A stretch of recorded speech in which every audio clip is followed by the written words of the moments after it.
उत्तर प्रदेश में त्रिस्तरीय पंचायत चुनाव टलने के संकेत मिल रहे हैं। इसकी सबसे बड़ी वजह यह है कि अभी तक समर्पित पिछड़ा वर्ग आयोग का गठन नहीं हो पाया है।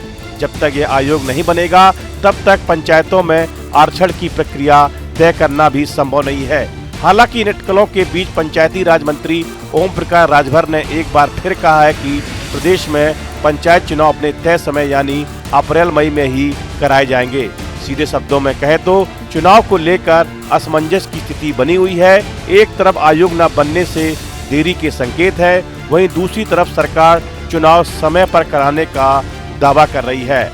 पंचायती राज विभाग ने 6 सदस्यीय आयोग बनाने का प्रस्ताव सरकार को भेज दिया है, लेकिन अभी तक इस पर कोई फैसला नहीं हुआ है। 2011 की जनगणना के अनुसार उत्तर प्रदेश में अनुसूचित जाति यानी एससी की आबादी लगभग 20.70% है और अनुसूचित जनजाति यानी एसटी की आबादी 0.57% है। इसी आधार पर त्रिस्तरीय पंचायत चुनाव में एससी और एसटी वर्ग के लिए उतनी ही प्रतिशत सीटें आरक्षित रखी जाएंगी। सीधे शब्दों में कह दो, जितनी आबादी उतनी ही आरक्षण पंचायत चुनाव में मिलेगा।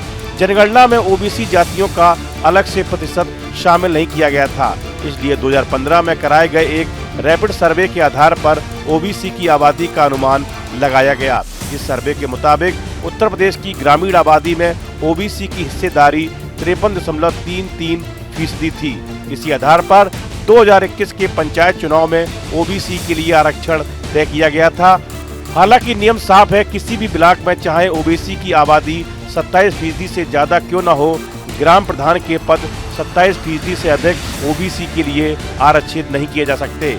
अगर किसी इलाके में ओबीसी आबादी 27% से कम है तो उस अनुपात में पद आरक्षित होंगे। पूरे प्रदेश में त्रिस्तरीय पंचायत चुनाव में ओबीसी आरक्षण की अधिकतम सीमा 27% तय है। आयोग के गठन के बिना पंचायतों में ओबीसी आरक्षण की प्रक्रिया तय नहीं हो पा रही है, जिससे चुनाव कार्यक्रम प्रभावित होने की आशंका बढ़ गई है। नगर निकाय चुनाव के दौरान ओबीसी आबादी के आंकड़ों को लेकर विवाद हुआ था। इसके बाद सरकार ने समर्पित पिछड़ा वर्ग आयोग बनाकर सर्वे कराया और रिपोर्ट तैयार करवाई थी। अब पंचायत चुनाव में भी इसी तरह की प्रक्रिया अपनाई जाएगी। इसके तहत राज्य, स्थानीय, ग्रामीण निकाय समर्पित पिछड़ा वर्ग आयोग अलग अलग जिलों में जाकर ओबीसी की आबादी का सर्वे करेगा। सर्वे पूरा होने के बाद ही पंचायत चुनाव में आरक्षण की प्रक्रिया शुरू की जाएगी।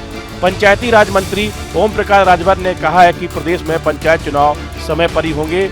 जब उनसे पूछा गया कि आयोग अभी तक क्यों नहीं बना, तो उन्होंने कहा कि इस बारे में वे शीघ्र ही मुख्यमंत्री से मिलेंगे। उनका कहना है कि आयोग गठित होने के 2 माह के भीतर अपनी रिपोर्ट दे देगा। राज्य में मौजूदा पंचायत प्रतिनिधियों का कार्यकाल समाप्ति की ओर है। ऐसे में समय पर चुनाव कराना सरकार के लिए चुनौती बनता जा रहा है। अगर जल्द ही समर्पित पिछड़ा वर्ग आयोग का गठन कर उसकी रिपोर्ट के आधार पर आरक्षण की प्रक्रिया पूरी नहीं की गई तो चुनाव कार्यक्रम में बदलाव करना पड़ सकता है।